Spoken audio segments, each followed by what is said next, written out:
홈니와 비느하스가 누굽니까? 압살롬과 솔로몬은 다윗의 아들이었는데 홈니와 비느하스 누구죠? 엘리의 아들들이었습니다. 엘리는 어떤 인물입니까?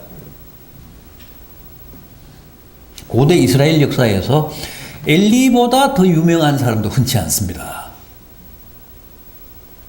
뭐로 보나 그렇습니다. 위상이나 존재감으로 볼 때 엘리만큼 큰 사람도 없습니다. 우선 그는 제사장이었잖아요. 또 선지자였습니다. 선지자도 보통 선지자가 아니라 큰 선지자, 큰 스님처럼 다른 선지자들을 교육하는,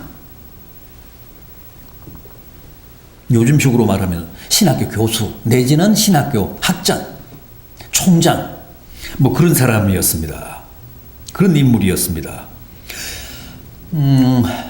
역사적으로 보면 이때는 아직 이스라엘이 왕정이 아니었습니다. 왕이 없었습니다. 신정이었습니다. 하나님이 직접 이스라엘을 통치하시던 신정시대였습니다. 그래서 엘리 선지자가 이때 사사였죠.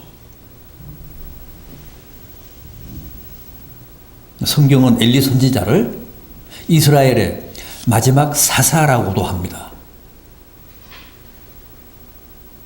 사사는 뭡니까?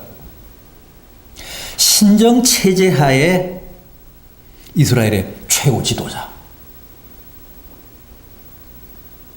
하나님으로부터 직접 계시를 받거나 하나님의 직접적인 음성을 듣고 하나님의 명령대로, 하나님의 뜻대로 이스라엘 백성들을 치리했던 최고 지도자. 그게 사사였습니다. 엘리가 사사였습니다. 이스라엘 역사의 마지막 사사. 그러니 보십시오. 제사장, 선지자, 사사.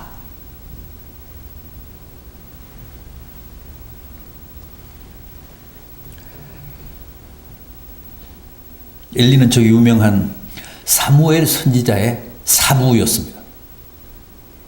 스승이었습니다. 엘리 선지자가 젖이 막 떨어진 사무엘을 성전에서 키웠잖아요.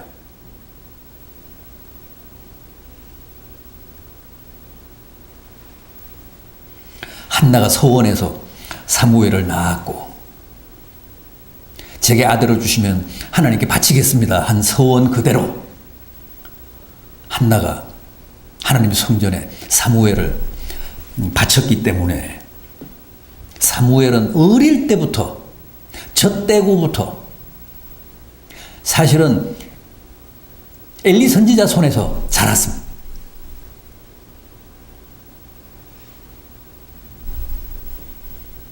그런데 문제는 이렇게 유명한 성직자고 민족의 지도자고 교육자고 큰 스승이었는데 엘리가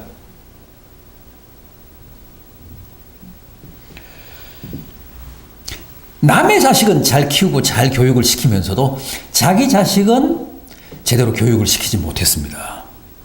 그래서 결국은 실패한 아버지로 기록이 됩니다. 자식도 망하고 엘리 선지자 자신도 망하고 가문도 망하고 나라도 큰 위기와 불행에 빠뜨렸습니다.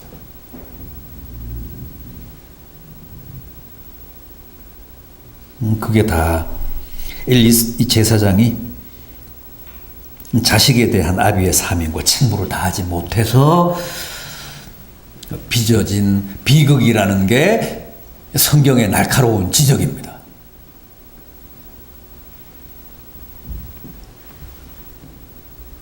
그렇다면 어떤 점에서 엘리 선지자가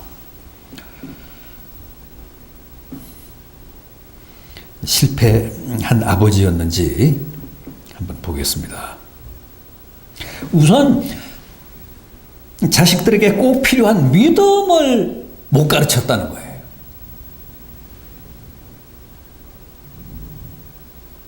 두 아들 홈리와 비느하스에게 하나님 신앙을 제대로 교육하지 못했다는 겁니다. 오늘 우리가 함께 본 본문 12절을 보십시오. 엘리의 아들들은 행실이 나빠 여호와를 알지 못하더라.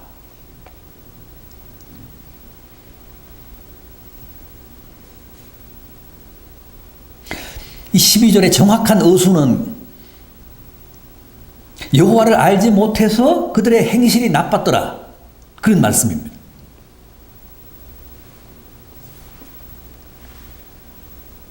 전에 개역 성경은 여호와를 알지 못함으로 그 두 아들이 불량자였더라 그랬습니다.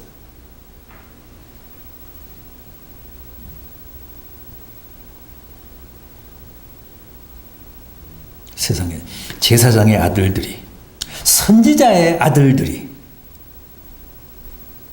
신학대학 교수, 신학대학 학장의 아들들이, 이스라엘의 최고 지도자인 사사의 아들들이 하나님을 몰라서 불황자였더라. 이게 말이 됩니까? 안 됩니까?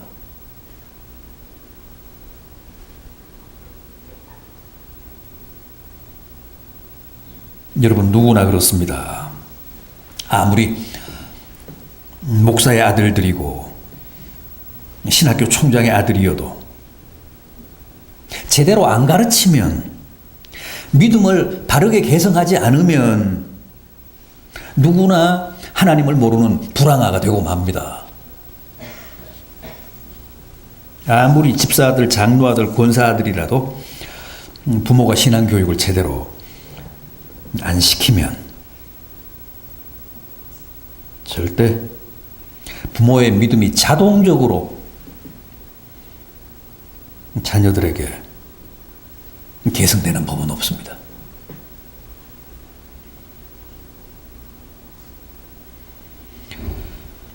이 2장 29절을 보면 하나님이 엘리 이 선지자를 책망하시면서 뭐라고 합니까?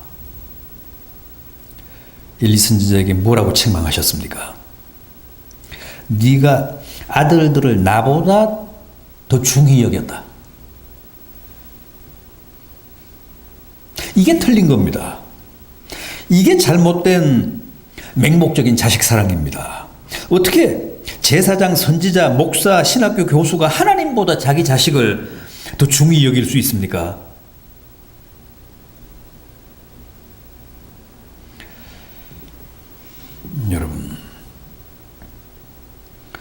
여러분 자녀들의 신앙교육에 더 신경을 쓰십시오. 그렇지 않으면 자식들의 인생이 불량해집니다. 불행해집니다. 엘리 선지자는 그 위상이 대단한 사람이었지만, 그리고 남의 자식은 잘 신앙적으로 교육했지만,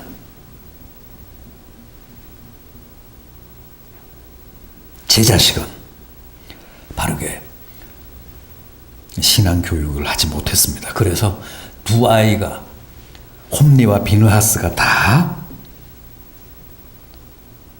불황아가 됐습니다.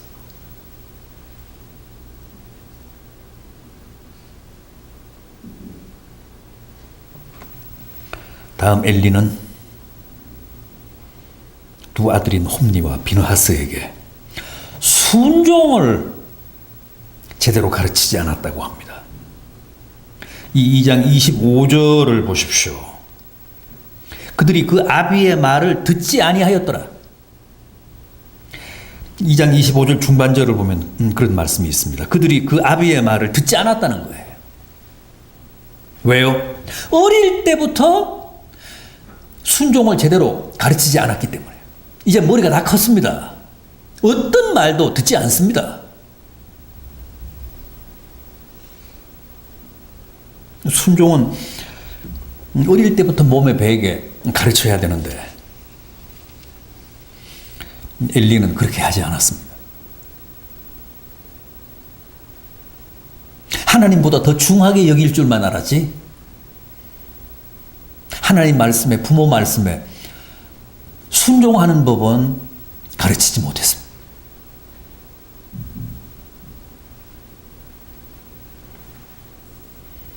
그래서 이제 다 큰 다음에는 아무리 이야기를 해도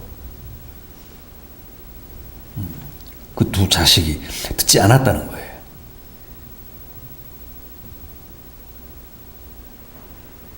다 큰 아들들에게 순종을 요구해봤자 그게 통하지 않았다는 겁니다.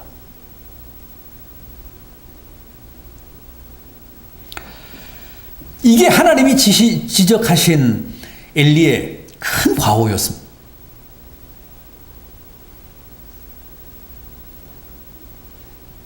또 있습니다. 이것도 아주 치명적인 아비의 과오인데 징계를 안 했다는 겁니다. 3장 13절 한번 보십시오. 이 사무엘상 3장 13절. 내가 그의 집을 영원토록 심판하겠다고 그에게 말한 것은 그가 아는 죄악 때문이니 이는 그가 자기의 아들들이 저주를 자청하되 금하지 아니하였느니라. 여기서 금하지 않았다는 이야기는 저주를 자청하되 징계하지 않았다는 뜻입니다. 못된 짓을 하면 그때그때 징계를 해야 되는데, 그래서 그게 잘못이라는 사실을 자식들로 하여금, 홈리와 비느하스로 하여금 깨닫게 해야 하는데 그걸 안 했다는 거예요. 그래서 하나님이 그의 집을 영원토록 심판하시겠다고 합니다.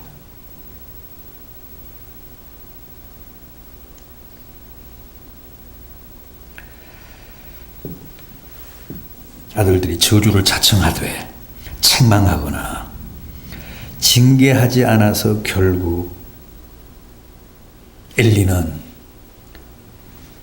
두 아들과 함께 망했습니다.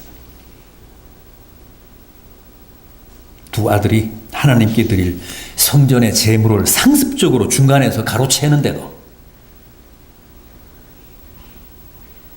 그 사실을 다 알면서도 엄하게 징계하지 않았습니다. 그러니까 이 엘리 선지자는 두 아들 앞에서 너무나 약했습니다. 그저 맹목적으로 사랑할 줄만 알았지 하나님께 드릴 제물을 이 두 아들이 중간에서 가로채는데도 그 징계하지 않았어요.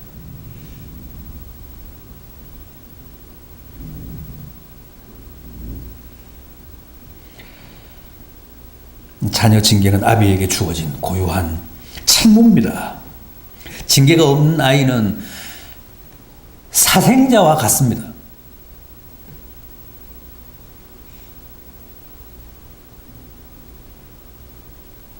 아버지는 책망과 징계를 통해 자녀들에게 옳은 것과 그른 것, 선한 것과 악한 것에 대한 바른 기준을 제시해야 합니다.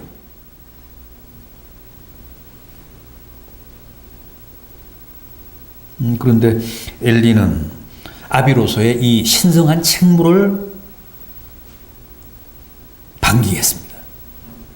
그 책무에 소홀했습니다. 무책임했습니다. 그래서 망했습니다. 영원토록 심판하겠다, 하나님.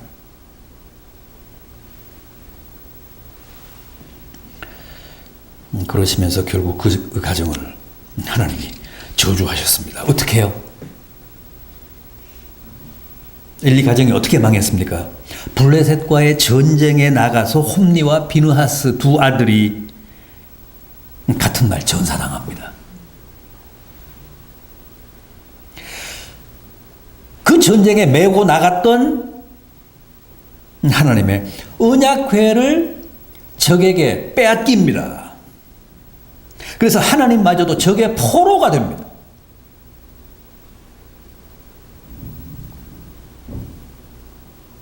그 패전 소식과 두 아들의 전사 소식을 듣고 또 하나님의 법궤마저도 적들에게 빼앗겼다는 비보를 듣고 엘리 제사장마저도 의자에 앉은 채로 뒤로 넘어져 뇌진탕으로 죽고 말았습니다.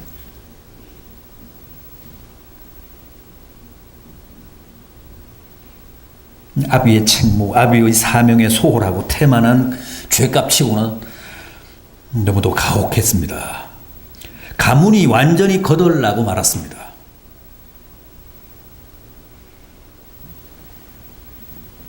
믿는 자로서, 믿음의 부모로서 자식에 대한 도리와 책무를 다합시다. 무엇보다도 믿음을 가르치고 순종을 가르치고 허물이 있을 때 책망하고 징계하는 일에 주저하지 맙시다. 그게 부모가 살고 자식들이 복받는 비결입니다.